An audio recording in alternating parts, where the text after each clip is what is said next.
The strange thing about being replaced is that no one ever tells you it's happening. It happens quietly, in small moments people don't question. A name missing from an email, a decision made without you, and slowly, someone else starts getting credit for work that was never theirs. By the time anyone notices, it already belongs to someone else. By the time anyone noticed something was wrong, Lauren Whitfield had already built a reputation for being the most reliable person in the room. Not flashy, not loud, just steady. She was the one people copied on emails, just in case. The one asked to review presentations before they went out. The one who remembered deadlines without reminders and corrected small mistakes quietly without embarrassing anyone. Lauren didn't need praise. She liked the satisfaction of things running smoothly, of problems disappearing because she had handled them before they grew teeth. At Holloway and Pierce Consulting, that kind of competence mattered. It was the sort of place where mistakes didn't explode, they lingered, where reputations weren't ruined overnight, but eroded slowly through raised eyebrows and carefully worded follow ups. Lauren had survived there for 6 years without a single formal complaint, missed deadline, or performance note. Her manager, Daniel Reeves, trusted her. Her clients respected her. Her coworkers relied on her in ways they rarely acknowledged out loud. Which was why, when Megan Carlisle joined the team, Lauren was the first one assigned to help her settle in. Megan arrived with an easy smile and a calm voice that made people feel immediately at ease. She was efficient without seeming rushed, friendly without oversharing. She asked thoughtful questions, took detailed notes, and listened in meetings as if every word mattered. You're going to save me, Megan joked on her second day, balancing a coffee in one hand and a notepad in the other. Everyone else talks like they already know the ending. Lauren smiled, a little surprised by how quickly Megan fit in. You'll catch up fast. It's just patterns. That's what I'm good at, Megan said. Finding patterns.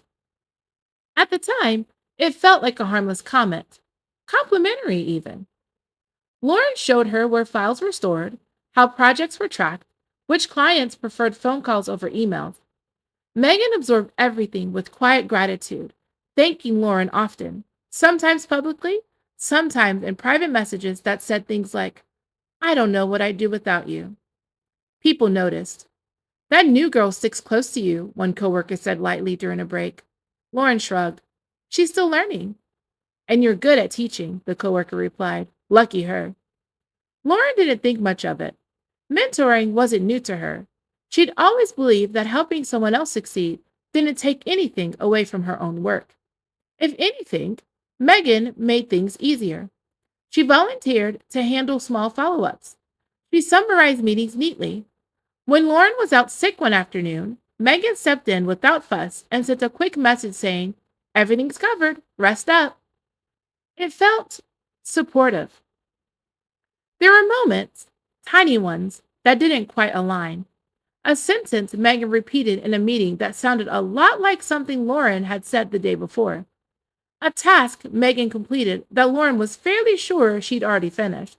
But those moments slid past without friction. That's just overlap, Lauren told herself. Collaboration. During their quarterly review, Daniel Reeves smiled as he flipped through notes. Strong as always, he said.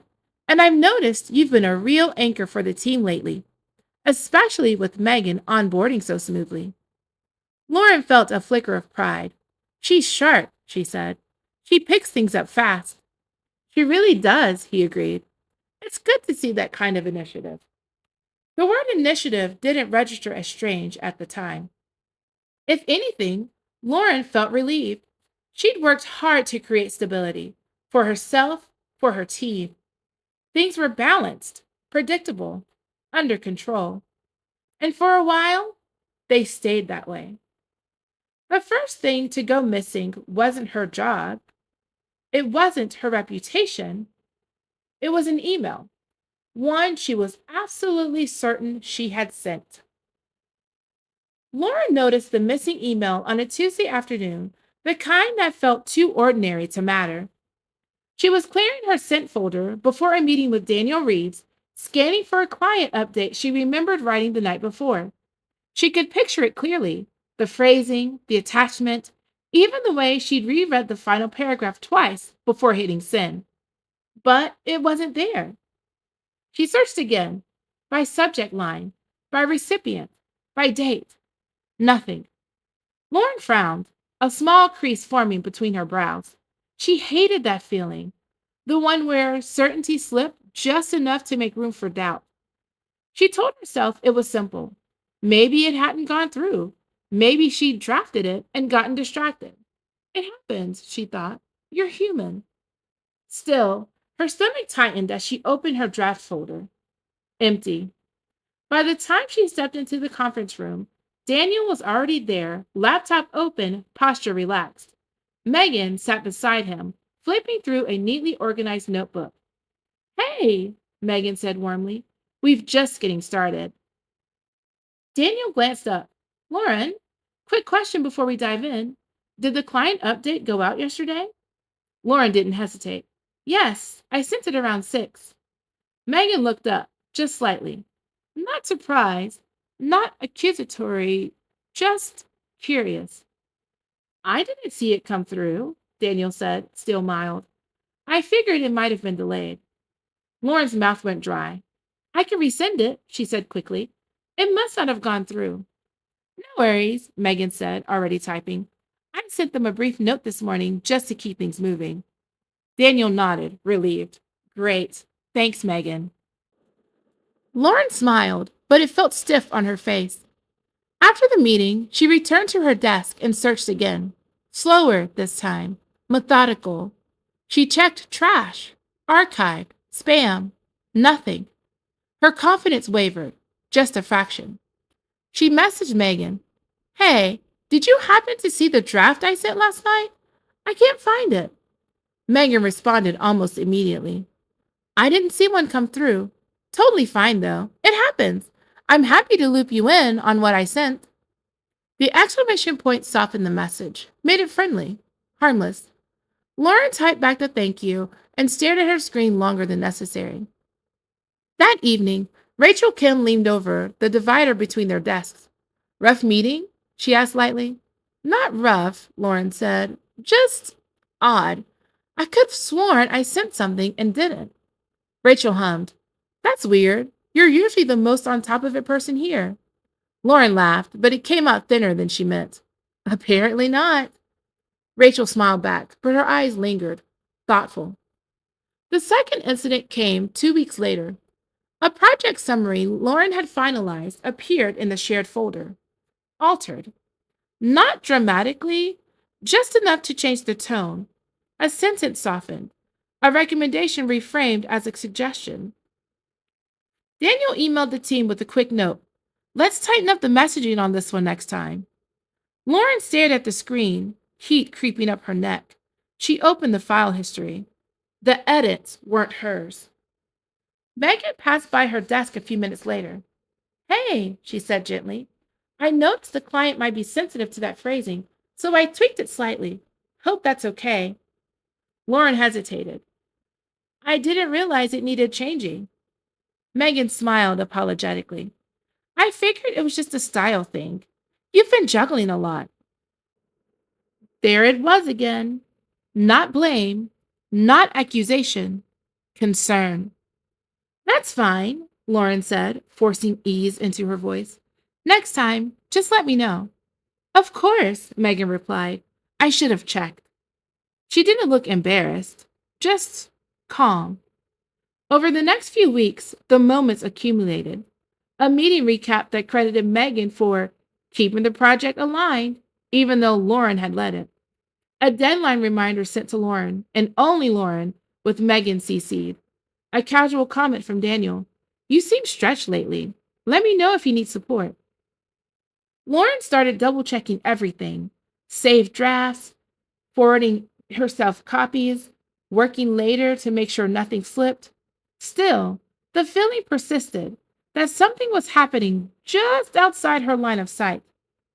One afternoon, she overheard Megan speaking softly in the break room. "Ah, I just worry about Lauren," Megan said to someone Lauren couldn't see. "She'd always been so solid. I hope she's okay." Lauren stood frozen in the hallway, coffee cooling in her hand. It wasn't cruel, it wasn't malicious, but it wasn't neutral either. That night, at home, Lauren opened her laptop and scrolled through old emails, timestamps glowing back at her like proof she wasn't sure how to use yet. For the first time in 6 years, she wondered, quietly, reluctantly, whether her certainty was slipping and whether someone else had noticed before she had. Lauren didn't notice the shift all at once. It announced itself in small absences, a meeting invite that never arrived, a decision that had already been made by the time she heard about it, a document finalized without her input, even though her name sat neatly on the first page. At first, she assumed it was efficiency. The team was busy, things moved fast, no one meant anything by it. But then Rachel stopped leaning over the divider. Not abruptly, not obviously, just less. When Lauren did catch her eye across the room, Rachel smiled, polite, distracted, before turning back to her screen. The easy familiarity they'd shared thinned into something more careful. Lauren started arriving earlier and leaving later. She made lists, backed up files, forwarded emails to herself just in case. Her inbox became a map of proof she didn't yet understand how to read. Still, the mistakes followed her. Daniel called her into his office one afternoon, closing the door gently behind her. "I wanted to check in," he said, folding his hands on the desk. "You've always been one of our strongest performers. Lately, though, I'm noticing a few inconsistencies." Lauren's pulse quickened. "Inconsistencies?" "Nothing major," Daniel said quickly. "Just some cross wires. A few moments where things needed clarification." Lauren swallowed. "Can you give me an example?" Daniel hesitated, then glanced at his notes. "The client alignment issue last week, the missed follow up email, a couple of documents that needed reworking." Lauren recognized each one. Each had an explanation. Each explanation felt suddenly flimsy when spoken aloud. "I can walk you through those," she said carefully. "There were changes made after I submitted." Daniel raised a hand, still calm. "I'm not looking to assign blame. I just want to make sure that you're supported." Supported. The word landed wrong. As Lauren left his office, she passed Megan at the printer. "Everything okay?" Megan asked softly. "Fine," Lauren said. "Just a check in." Megan nodded sympathetically. "Those can feel heavier than they meant to." Lauren didn't respond. Over time, Megan's presence in meetings grew.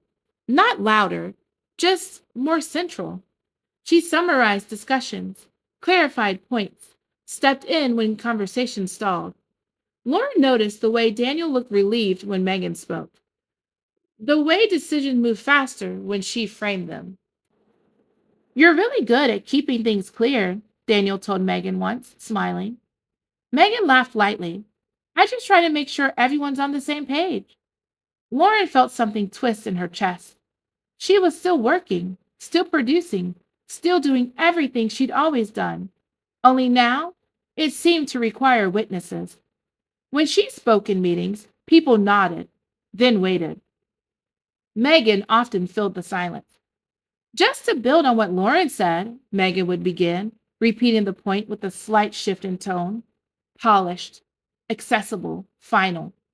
No one contradicted her. One afternoon, Lauren overheard her name again. "I don't think she's unreliable," Megan was saying quietly, voice low and concerned. "I just think she's been under a lot of pressure. We should be gentle." Gentle. The word made Lauren's hands curl into fists at her sides. Rachel approached her desk later that day. "Hey," she said, hesitant. "Random question. Did you know the timeline for the Carter project got moved?" "No," Lauren said. "When?" "Yesterday," Rachel replied. "Megan mentioned you were looped in already." Lauren stared at her. "She said that?" Rachel shrugged, uneasy. I just assumed. Lauren nodded slowly. Thanks for telling me. After Rachel walked away, Lauren sat very still. It wasn't that people thought she was incompetent, it was worse. They thought she was fading. At home, she opened a new folder on her laptop and titled it with the date. Inside, she began saving versions of documents, screenshots, file histories. Not with a plan, just with the need to anchor herself to something solid. She didn't confront Megan. She didn't complain to Daniel. She didn't correct the narrative aloud. Instead, she watched. And as she did, one truth became unavoidable. Every time Lauren lost ground, Megan gained it. And no one seemed to notice the trade. The meeting invite hit Lauren's inbox at 9:12 a.m. Client review, mandatory attendance. No agenda, no notes, just a calendar block that swallowed the entire afternoon. Lauren felt the tension before she understood it. The air in the office was different that day, quieter, more contained. People spoke in low voices. Laptops stayed open a little longer than necessary. When Lauren passed Megan's desk, Megan smiled at her, the same gentle expression she always wore. You okay? Megan asked. Yeah, Lauren said. Why? Just checking, Megan replied. Big meeting. Lauren nodded and kept walking, unaware that the floor beneath her had already started to give. The conference room was nearly full when she arrived. Daniel sat at the head of the table. Two senior managers she rarely interacted with were present as well. Rachel sat halfway down, eyes flicking up when Lauren entered, then away again. Megan was already there, composed, notes neatly arranged, pen resting parallel to the edge of her notebook. Lauren took the last open seat. Daniel cleared his throat. Thanks, everyone, for making time. We're here to align on a few concerns that have come up around the Carter account. Lauren's stomach tightened. Concerns? Daniel continued carefully, specifically around communication gaps and project ownership. Lauren waited for him to look at her. He didn't. One of the senior managers spoke next. We've received some feedback that expectations haven't always been clear. Lauren leaned forward. I'd like to respond to that, she said. Daniel held up a hand. We'll get there. Megan shifted beside him, glancing down at her notes. As a team, Daniel said, we need consistency. Clients need to trust that what they're told today won't change tomorrow. Lauren felt heat rise in her face. Nothing I communicated changed, she said, unable to keep the edge from her voice. If there were revisions, they weren't. Megan spoke, gently interrupted. I think what Daniel's getting at is that sometimes things feel unresolved, like there's confusion about next steps. Lauren turned to her. What confusion? Megan hesitated, just enough to seem thoughtful. For example, last week's update, the client wasn't sure whether recommendation was firm or exploratory. That's because the language was changed, Lauren said, after I sent it. The room went still. Daniel frowned slightly. Changed by whom? Megan lifted her hands a fraction. I adjusted the phrasing to reflect what we discussed in the meeting. I didn't think it altered the intent. Lauren's chest tightened. It did, and I wasn't told. Megan's expression softened. I thought you were aware. Lauren looked around the table, searching for recognition. Someone, anyone who might step in. No one did. Daniel exhaled. Okay, let's slow this down. Lauren's voice shook despite her effort. This keeps happening. Things are being changed, decisions are being made, and then it's framed like I'm the one that's not aligned. The senior manager leaned back slightly. Lauren, no one is questioning your intentions. Intentions, that word again, as if intent were the problem. Megan spoke quietly. I just want to make sure we're all supported. Lauren's been carrying a lot, and I worry we might be expecting too much from her. Something snapped. I am not overwhelmed, Lauren said sharply. I am being excluded. The silence that followed was heavy. and final. Daniel rubbed his temple. Lauren, this tone isn't helping. Her breath came faster now. She could hear it in her ears. So, what am I supposed to do? Sit quietly while my work is rewritten and my competence is questioned? No one answered. Megan looked at her with unmistakable concern. Maybe it would help to take a step back, she said softly. Just temporarily. Regain some balance. Lauren stared at her, disbelief flooding through her. A step back? In front of everyone? Daniel nodded slowly. That might not be a bad idea. Let Megan take point on the account for now. For now. The meeting moved on after that, logistics filling the space where Lauren's authority had just been stripped away. She sat frozen, hands clenched in her lap as the room continued without her. When it ended, people filed out quickly, avoiding her eyes. Rachel paused at the door, hesitated, then left. Megan lingered. I didn't want it to go like that, she said gently. I really hope you're okay. Lauren couldn't speak. By the time she made it to the restroom, the tears came hard and fast. Not loud, just relentless. Later that day, an email went out summarizing the meeting. It thanked Megan for her leadership. Lauren's name appeared only once, under next steps. The change was immediate, not announced, not explained, just enforced. Lauren was removed from the Carter account by the end of the week. The email came from Daniel, brief and careful, thanking her for her contribution so far and noting that Megan would be handling primary communication to streamline next steps. Streamline. Lauren stared at that word longer than she should have. Her calendar thinned. Meetings disappeared without comment. Decisions arrived already made, forwarded to her as information rather than invitation. She was still copied, just not consulted. Megan checked in often. How are you holding up? Let me know if you need anything. Please, don't feel pressured. We've got this covered. Every message was gentle, reasonable, impossible to object to without sounding defensive. Daniel stopped asking Lauren for input directly. When she did offer it, his replies came hours later, brief and non-committal. Thanks for flagging. Noted. We'll circle back if needed. They never circled back. Lauren's desk became a place people passed rather than paused. Conversations lowered when she approached. Laughter cut short. Not in cruelty, in discomfort. Rachel still smiled at her, but it was careful now. One afternoon, Lauren overheard her name again. I just don't want to add to her stress, Megan said softly, voice carrying from the hallway. She's been through enough. Enough. Lauren closed her laptop with deliberate care. She stopped trying to correct things aloud. Instead, she watched.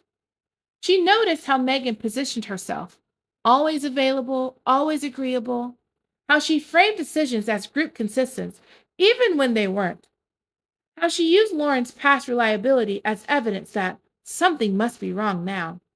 She's not herself, Megan said once, shaking her head gently. That's what worries me. Lauren documented everything. Not aggressively, not obsessively, just quietly.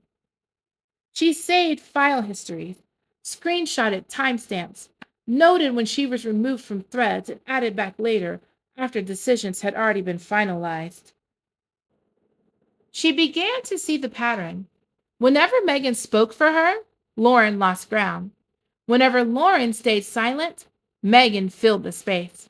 Whenever Lauren showed frustration, Megan appeared steady. Daniel trusted steadiness. Lauren's access shrank further. One morning, she arrived to find her desk moved. Not far, just enough to separate her from the core team. No one mentioned it. It's temporary, Megan said brightly when she noticed Lauren standing there. Just until things rebalance. Rebalance. Lauren nodded, her expression unreadable. At home, she started sleeping poorly. Not from panic, from alertness. Her mind replayed conversations. Not to punish herself, but to trace the edges of something deliberate. She realized then that Megan never made mistakes, never sent the wrong email, never missed a meeting, never seemed unsure. And yet, things kept going wrong around Lauren. The realization didn't make her angry, it made her calm. One evening, Daniel stopped by her desk. "I want you to know," he said, voice gentle, "this isn't a judgment. It's just a pause." Lauren met his eyes. "A pause on what?" He hesitated. "On expectations." Lauren nodded slowly. "Understood." After he left, she opened her laptop and added a new document to her folder. She titled it simply Timeline. And for the first time since that meeting, she smiled. Lauren stopped trying to prove she was right. That was the first shift. Instead of replaying conversations to figure out what she should have said, she replayed them to see what had actually happened. Not the emotion, not the tone, just the order. Who spoke first? Who summarized? Who benefited? Her timeline grew slowly at first.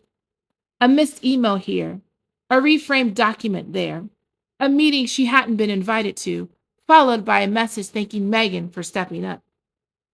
Individually, each moment was forgettable. Together, they formed something precise. Lauren noticed that Megan never acted without witnesses. Any adjustment Megan made to Lauren's work happened either right before a deadline or immediately after a meeting Lauren hadn't attended. Never randomly, never sloppily, and Megan never criticized Lauren directly. She worried, she softened, she protected. Lauren cross referenced file histories and realized something else. Megan's edits almost always came after Lauren's final save, but before anyone else had viewed the document, which meant Megan wasn't correcting mistakes, she was intercepting them. Lauren felt a strange calm settle over her as the realization took shape. This wasn't chaos, it was choreography. The next clue came from an old project folder, one Lauren hadn't opened in years. She had been cleaning up her drive when she noticed Megan's name attached to a file dated long before Megan had officially joined the team. Curious, Lauren opened it. It was a minor internal report, unimportant, but the comments caught her attention. The phrasing was familiar, too familiar. Lauren opened another archive document, then another. Different projects, different years. Same cadence, same tone, same gentle clarifications that refrained ownership without sounding territorial. Megan had done this before, not to Lauren, to others. Lauren searched the internal directory and found the names of two former employees who had left quietly. No farewell emails, no explanations. She remembered one of them vaguely, a capable analyst who'd burned out, according to office lore. Lauren found an old group email from that period and read it carefully. Megan's name appeared again, not prominently, just often enough. Always helpful, always supportive, always nearby when something went wrong. Lauren leaned back in her chair, breath steady. This wasn't personal. That was the most unsettling part. She hadn't been targeted because of jealousy or conflict. She had been selected because she was reliable, trusted, easy to replace without noise. Megan didn't destroy people, she replaced them. Lauren thought back to the meeting, to the exact moment Megan had suggested she take a step back. It hadn't been spontaneous, it had been timed. Lauren stopped documenting defensively and started documenting strategically. She noted not just what Megan did, but what she didn't do. Megan never volunteered to take accountability when things failed. She never sent emails without CCs. She never spoke last until she knew the room was with her. And slowly, quietly, Lauren did something unexpected. She stopped intervening. When Megan mischaracterized a point, Lauren let it stand. When a deadline slipped, Lauren didn't rush to rescue it. When Daniel asked Megan to handle it, Lauren nodded. She became still. And in that stillness, something subtle began to happen. Megan started filling too much space. She explained things no one had questioned, clarified points no one had misunderstood, inserted herself where she wasn't needed. The steadiness cracked, just slightly. Lauren watched, patient. She no longer needed to prove anything. She only needed to let the pattern repeat without her absorbing the impact. For the first time since the email that never sent, Lauren felt certain. Not angry, not vindictive, certain. And certainty, she realized, was the most dangerous thing she could have reclaimed. Lauren didn't announce her withdrawal. She simply stopped cushioning the fall. When Megan volunteered to take on another task, Lauren didn't object. When Megan reframed the discussion in a meeting, Lauren didn't clarify. When a timeline slipped by half a day, Lauren didn't stay late to fix it. She remained polite, professional, unremarkable. And that was the problem. Megan had grown accustomed to resistance, subtle, emotional, reactive. Lauren's silence removed the friction Megan relied on to look composed by comparison. At first, Megan filled the space eagerly. I'll take that, she said often. I can follow up, she added quickly. I already handled it, she assured Daniel with a confident smile. But the more she spoke, the more visible she became. Lauren noticed the questions starting. Not accusations, just pauses. Didn't Lauren usually handle this part? Someone asked once casually. Megan smiled. She did. I'm just helping out while things rebalance. Rebalance. There's that word again. This time, the word sounded thinner now. Lauren adjusted her behavior in small, nearly invisible ways. She stopped summarizing meetings for Megan afterward. She stopped reminding her of internal processes Megan claimed to know. She stopped preemptively smoothing client concerns. Instead, she documented, privately, and observed, publicly. Megan began to miss details. Nothing catastrophic, just enough. A client asked a follow up Megan hadn't anticipated. A deliverable lacked context Lauren would have instinctively included. A timeline Megan promised too confidently proved unrealistic. Daniel started asking questions. Not of Lauren, of Megan. Can you walk me through how you landed on that? Did we confirm that with the client? Who signed off on this version? Megan answered smoothly, but not always convincingly. Lauren stayed quiet. Rachel watched. Lauren could see it in the way Rachel lingered after meetings now, in the way her gaze flickered between Megan and the rest of the team. She didn't say anything to Lauren, but the distance between them narrowed again, just a little. One afternoon, Lauren was added back to a meeting thread by mistake. She noticed immediately.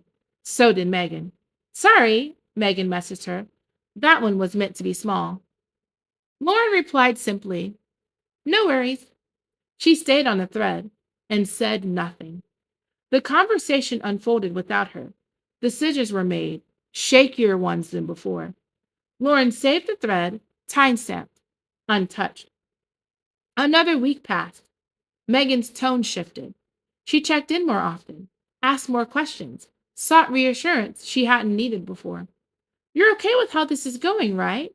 Megan asked one afternoon, too casually. Lauren looked up from her screen. Of course. Megan studied her, searching for something. Irritation, maybe. Hurt. Lauren gave her neither. By the end of the month, Daniel called for another review meeting. This time, the invite came with an agenda. Lauren noticed Megan reading it twice at her desk, jaw tightening just slightly. During the meeting, Daniel spoke carefully. We've had a few minor gaps lately, he said. Nothing major, just things we need to tighten. Lauren watched Megan nod, attentive, pen moving quickly. For example, Daniel continued, the Carter update last Thursday, there was some confusion around scope. Megan opened her mouth. Daniel raised a hand. Before we move on, Lauren, I noticed you were on the thread. Did you have any thoughts? The room shifted. Lauren met his eyes calmly. I noticed the scope wasn't finalized when the update went out. Megan stiffened. Daniel frowned. Was it not? Lauren shook her head. Not based on the notes from the prior meeting. She said nothing more. Silence did the rest. Afterward, Megan didn't come by Lauren's desk. She didn't send a message. For the first time, she seemed unsure where Lauren stood, which meant finally she couldn't manage her. Lauren closed her laptop at the end of the day and felt something unfamiliar settle in her chest. Relief. She hadn't exposed Megan. She hadn't warned anyone. She had simply stepped out of the way and let Megan be fully seen. The shift didn't announce itself. It arrived in tone. Daniel's emails grew more specific, his questions more careful. He stopped using words like streamline and rebalance and started asking for documentation. Megan adapted, or tried to. She CC'd more people, scheduled more check ins, explained more than necessary. The calm competence that once felt reassuring now felt rehearsed. Lauren noticed that Megan was no longer the last voice in the room. People interrupted her, not rudely, just naturally. Rachel started stopping by Lauren's desk again. Can I get your take on something? She asked one afternoon, glancing over her shoulder before lowering her voice. Just off the record. Lauren nodded. Sure. It happened slowly after that. Lauren's name reappeared in meeting invites. Her feedback was requested, quietly, directly. Daniel asked her to review a document Megan had prepared, just for alignment. Lauren did, carefully, neutrally. The gaps were there. They always had been. Daniel noticed. During their next one-on-one, he didn't apologize. He didn't need to. I should have asked more questions earlier, he said instead. I relied too much on appearances. Lauren met his gaze. It happens. He nodded, relieved she hadn't pushed. I'd like you back on the Carter account, in a shared capacity. Lauren considered it, then shook her head. I'm not interested in shared ownership, she said calmly, but I appreciate the offer. Daniel looked surprised. What would you prefer? Lauren exhaled, steady. I'd like to move to a different portfolio. He hesitated, then nodded. That can be arranged. Megan heard about the change through the team. She didn't confront Lauren.